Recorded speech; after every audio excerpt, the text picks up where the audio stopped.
Bonjour à toutes et à tous, ici la lettre moderne. J'entends encore des fois des clichés arriérés sur les mangas du style gna gna gna, les mangas pour filles c'est que des romances à l'eau de rose, ou gna gna gna, les mangas pour garçons c'est que des combats décérébrés. Eh bien voici un manga qui devrait plaire à un max de gens. Des combats romantiques extrêmement cérébrés. Est-ce que cérébré c'est un vrai adjectif?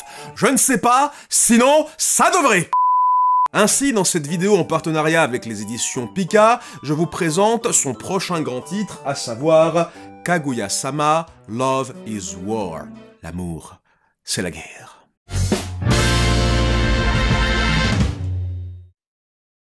Kaguya-sama, Love is War, c'est une série de duels psychologico-romantiques entre deux génies. Un curieux mélange qui marche avec succès, le manga ayant été adapté en un animé de très bonne qualité en 2019, étalé sur 2 saisons et disponible en français en ce moment chez Wakanim. Ainsi, en cette deuxième moitié du mois de mars, c'est le manga original qui nous graciera de sa présence dans l'Hexagone. Il va sans dire que le titre était donc très attendu vu qu'on connaissait l'animé depuis maintenant près de 3 ans, sans aucune trace de l'œuvre originale. C'est d'autant plus rageant qu'il y a encore des histoires totalement inédites à la version manga, ce qui fait que les fans de la version télévisuelle auraient tout intérêt à la lire aussi. Mais pour ceux qui sont familiers avec ni l'un ni l'autre, de quoi ça parle au juste Kaguya-sama, Love is War. J'adore dire ce titre, Love is War. War, excusez-moi.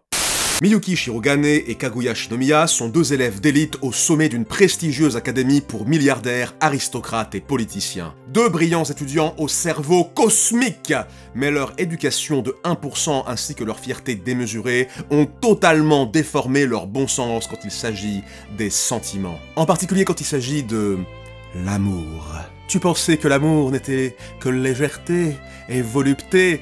Ha! Naïf! Pour eux, l'amour est une guerre. Ainsi, Miyuki et Kaguya se lancent tous les jours des duels de manigance, de tactique et de manipulation pour forcer l'adversaire à avouer son amour en premier. En gros, c'est deux tsundere surdoués qui font des échecs en 4D dans leur tête pour déterminer qui dira « je t'aime » en premier. Ça peut aller très loin et c'est très fun. Kaguya-sama Love is War est un parfait exemple de manga de combat sans combat. Chaque chapitre est prétexte à un jeu stratégique pour faire plier l'adversaire, qu'il s'agisse de jouer aux cartes, s'échanger ses contacts de messagerie ou choisir un siège dans la salle de cinéma. Les personnages se prennent tellement au sérieux pour des broutilles qu'ils en deviennent rigolos, laissant transparaître un petit cœur en sucre derrière leur façade de froid calculateur. D'un côté, Kaguya Shinomiya est l'aînée d'une grande dynastie de nobles et riches corporatistes. Elle vécut toute sa vie dans la rigueur, l'élégance et la discipline, créant un génie à l'esprit aussi brillant qu'une étoile et aussi affûté qu'un katana. Mais de l'autre côté, c'est une grosse paumée! Toute sa vie, tous ses serviteurs et sa famille ont tout fait pour elle afin qu'elle cultive son esprit comme une orchidée, mais du coup elle a un sens de la dignité complètement aux fraises et ne connaît rien du monde extérieur. Une vraie princesse dans sa cage dorée. Je reviens sur mon exemple précédent, à savoir le chapitre du siège de salle de cinéma. Ha! Qui se souvient des salles de cinéma, hein? La génération confinée pensera que c'est un mythe, une légende.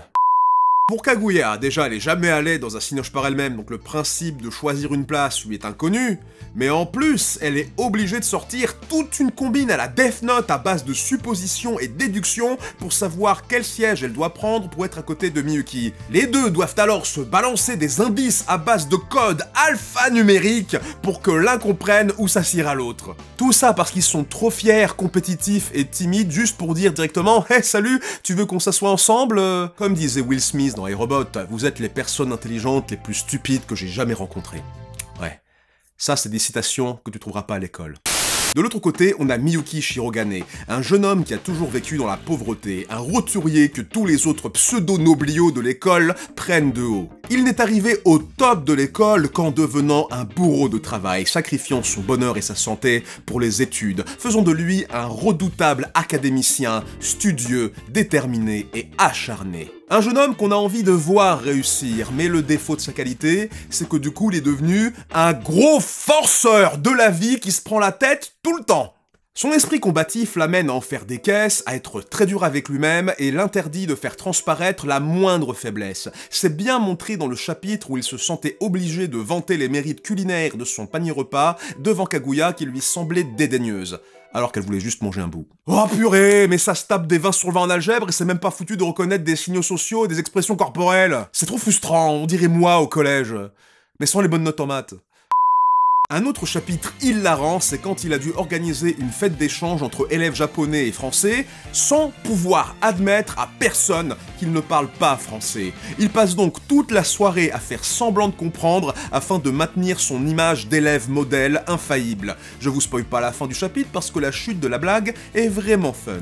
Donc oui, on a des personnages à la fois très intelligents sur certains domaines, mais très bêtes sur d'autres. Ce qui est super du point de vue d'un manga de combat parce que du coup on a des personnages avec des forces et des faiblesses bien définies, mais c'est aussi très cool en tant que comédie romantique parce qu'on a des personnages qui passent de robots studieux froids et stratèges à êtres humains lacunaires, vulnérables et chaleureux de façon très attendrissante. Un manga riche en retournements de situation, surtout quand l'adorable et amusante Fujiwara débarque, provoquant le chaos et déraillant les plans les plus minutieux. Cette meuf, c'est un petit peu le Joker de l'histoire, mais genre celui du jeu de cartes, hein, pas le genre à dire « nous vivons dans une société ».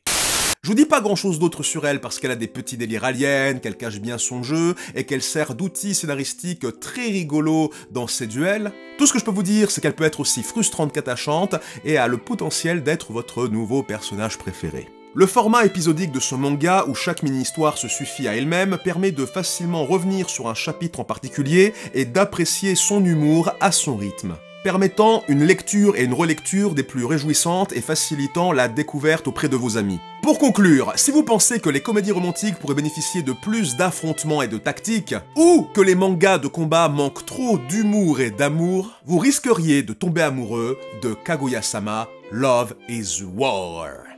Merci et bonne lecture.